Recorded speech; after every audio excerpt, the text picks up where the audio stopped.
First Samuel chapter 27. Then David said in his heart, "One day I'll be swept away by the hand of Shaul.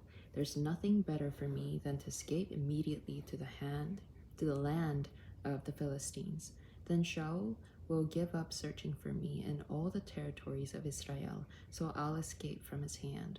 So David rose and crossed over, he and the 600 men that were with him, to Achish, son of Maok, king of Gath. David stayed with Achish at Gath, he and his men, every man with his household, and David with his 2 wives, Ahinoam of Jezreel, and Abigail of Carmel, Nabal's widow. So when Shaul was told that David had fled to Gath, he no longer searched for him. Then David said to Achish, "If now I have found favor in your eyes, let me be given a place in one of the country towns, so I may live there. Why should your servant stay in the royal city with you?" So Achish granted him Ziklag that day. Thus Ziklag came to belong to the kings of Judah to this day. The number of days that David stayed in the country of the Philistines was 1 year and 4 months. Now David and his men went up and raided the Geshurites, the Gezrites, and the Amalekites, for those were inhabitants of the region from ancient times, as you go all the way from Shur and as far as the land of Egypt. David attacked the region and was leaving not a man or woman alive, and took away sheep, oxen, donkeys, camels, and clothing. When he returned and came to Achish, Achish asked, "Where have you raided today?" So David would reply, "Against the Negev of Judah, against the Negev of the Jerahmeelite, and against the Negev of the Kenites." David left no man or woman alive to bring to Gath, thinking, unless they should tell about us, saying, "So did David." So was his practice all the time he stayed in the country of the Philistines. Then Achish trusted David, saying, "He has certainly made himself abhorrent to his people Israel, therefore he will be my vassal forever." Chapter 28. At that time the Philistines gathered their armed forces to fight against Israel. Achish said to David, "You surely know that you and your men must march out with me in the army." David said to Achish, "Well then, you know what your servant will do." "Well then, I appoint you my bodyguard for life," Achish said to David. Now Samuel had died, and all Israel had lamented him and buried him in Ramah, his hometown. Shaul had removed from the land those who were mediums and spiritists. So the Philistines mustered and came and camped in Shunem, and Shaul gathered all Israel together, and they camped at Gilboa. Now when Shaul saw the camp of the Philistines, he was afraid, and his heart trembled greatly. When Shaul inquired of Adonai, Adonai did not answer, neither by dreams nor by Urim or prophets. Then Shaul said to his courtiers, "Find me a woman who is a medium, so I may go to her and inquire through her." So his courtiers said to him, "Behold, there is a woman that is a medium at Endor." So Shaul disguised himself, put on other clothes, and went with 2 other men, and they reached the woman by night. And then he said, "Please conjure up for me a ghost. Bring up for me the one I will name to you." "Look, you know that what Shaul has done." She said, "How he has cut off the mediums and spiritists from the land. So why then are you setting a trap for my life to get me killed?" Shaul vowed to her by Adonai, saying, "As Adonai lives, no punishment will come on you for this thing." "Whom will I bring up for you?" the woman asked. "Bring me up Shamuel," he said. But when the woman saw Shamuel, she cried out with a loud shriek. Then the woman spoke to Shaul, saying, "Why have you deceived me? You are Shaul." "Don't be afraid," the king said to her. "What do you see?" The woman said to Shaul, "I see a godlike being coming up from the earth." "What does he look like?" he asked her. "An old man is coming up, and he is wrapped with a robe," she said. Then Shaul knew that it was Samuel, so he bowed down and prostrated himself with his face to the ground. Samuel said to Shaul, "Why have you disturbed me by bringing me up?" "I am in great distress," Shaul answered.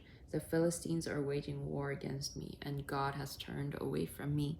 He doesn't answer me anymore, whether by prophets or by dreams. So I called you up to tell me what I should do." Shamuel said, "So why ask me, since Adonai has turned away from you and become your adversary?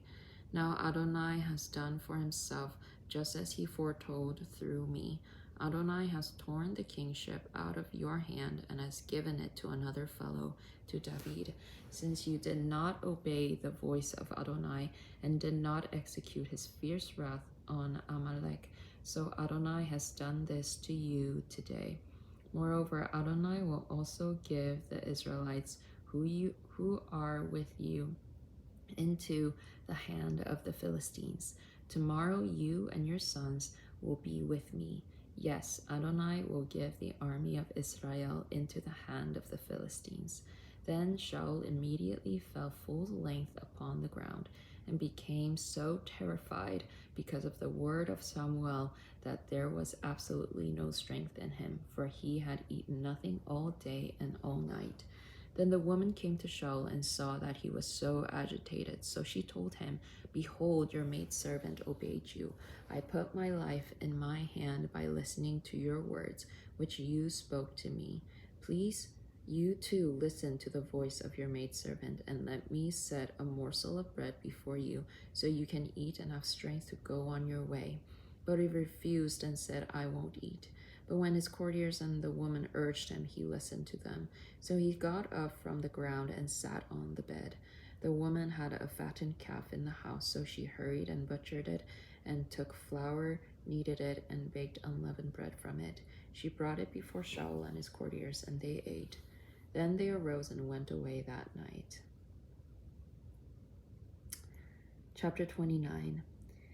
Now the Philistines mustered all their armies at Aphek, while the Israelites were camping by the spring in Jezreel. As the Philistines' lords were proceeding ahead of their hundreds and thousands, David and his men were bringing up the rear with Achish. Then the Philistine commanders said, "What are these Hebrews doing here?" Achish said to the Philistines' commanders, "No, that's David, servant of Israel's king Saul. He's been with me today for over a year, and I've not found any fault in him since the day he defected to me until now." But the Philistines' commanders got angry with him, and the Philistines' commanders said to him, "Make this man go back to his place you assigned him. He must not go down with us to the battle, or in the battle he might become our adversary. For how would this fellow appease his lord? Wouldn't it be with the heads of our men? Isn't this one David about whom they were singing and dances, saying, 'Shaul has slain his thousands and David his 10,000s?'" So Achish called David and said to him, "As Adonai lives, you have been upright, and your going out and your coming in with me in the army are pleasing in my eyes. For I never found fault with you since the day of your coming to me up to this day. However, the other lords do not approve you. So now turn around and go back in peace, and you won't be doing anything to displease the Philistines' lords." "But what have I done?" David said to Achish. "What have you found in your servant from the day I've been before you to this day, that I shouldn't go and fight against the enemies of my lord the king?" "I know," Achish answered, saying to David, "you are as pleasing in my eyes as an angel of God. Nevertheless, the Philistines' commanders have said, 'He must not go up with us to the battle.' So now rise up early in the morning, you and the servants of your lord that came with you, and as soon as you rise early in the morning, once there is light, leave." So David rose up early, he and his men, leaving in the morning to return to the land of the Philistines. Meanwhile, the Philistines went up to Jezreel. Chapter 30. Now it came to pass, when David and his men returned to Ziklag on the third day, that the Amalekites had made a raid on the Negev and on Ziklag, and had attacked Ziklag and burned it with fire, taking the women in it captive, young and old, without killing anyone, but carried them off as they went their way. So when David and his men came to the town, behold, it was burned with fire, and their wives and their sons and their daughters had been taken captives. Then David and the troops with him lifted up their voice and wept until there was no more strength in them to weep. Even David's 2 wives were taken captive, Ahinoam of Jezreel and Abigail of Carmel, Nabal's widow.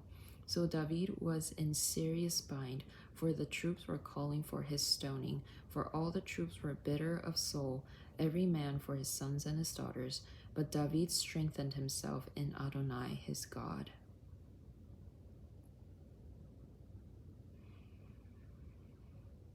Then David said to Abiathar the Kohen, son of Ahimelech, Please bring me the ephod. So Abiathar brought the ephod to David. David inquired of Adonai, saying, Should I pursue after this raiding band?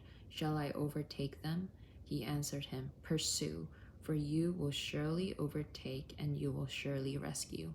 So David went, he and the 600 men with him, and came to the Wadi Besor, where those left behind remained, for 200 men stayed behind because they were too exhausted to cross Wadi Besor. Yet David pursued, and he and the other 400 men.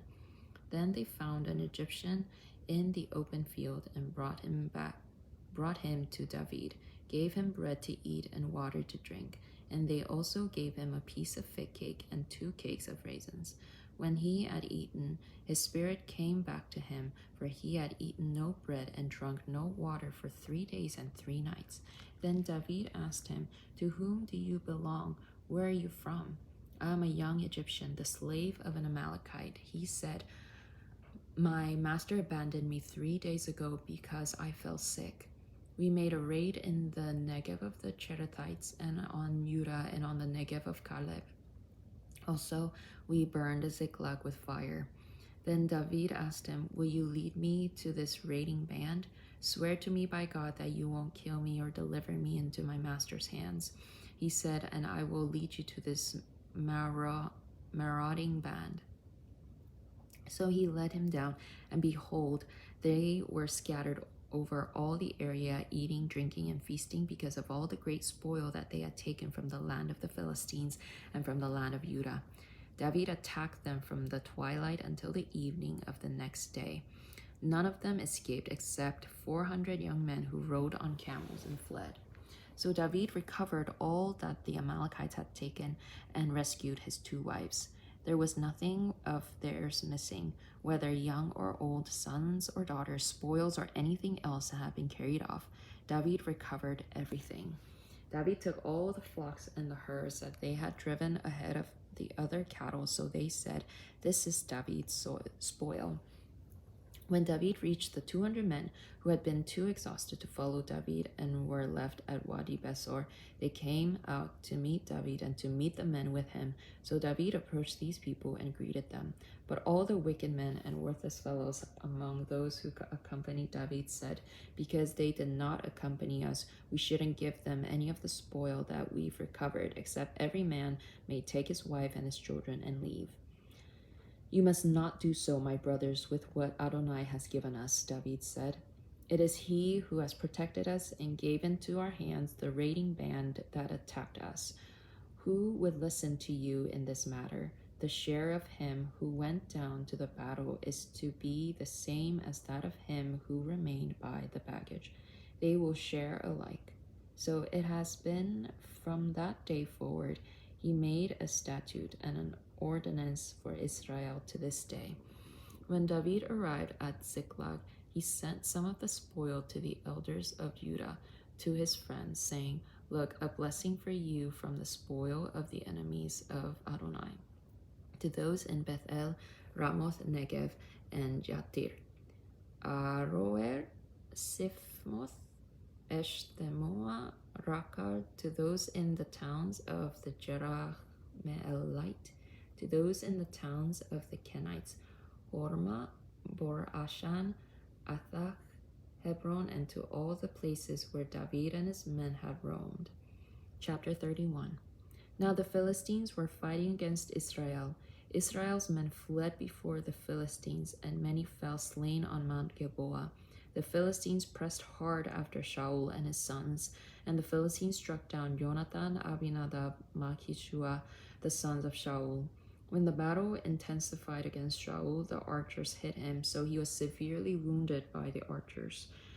Then Shaul said to his armor-bearer, "Draw your sword and thrust me through with it, or else these uncircumcised will come and thrust me through after torturing me."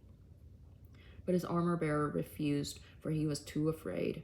So Shaul took the sword and fell on it. When his armor-bearer saw that Shaul was dead, he likewise fell on his sword and died with him. So Shaul, his 3 sons, and his armor-bearer, and all his men died together that same day. Then the men of Israel who were on the other side of the valley and those across the Jordan saw that the men of Israel had fled and that Shaul and his sons were dead. They abandoned the towns and fled. Then the Philistines came and occupied them. It was the next day when the Philistines came to strip the slain, that they found Shaul and his 3 sons fallen on Mount Gilboa. So they cut off his head and stripped off his armor, and sent them throughout the land of the Philistines, to spread the good news to the house of their idols and to the people. Then they put his armor in the house of the Ashtaroth, and fastened his body to the wall of Bethshan.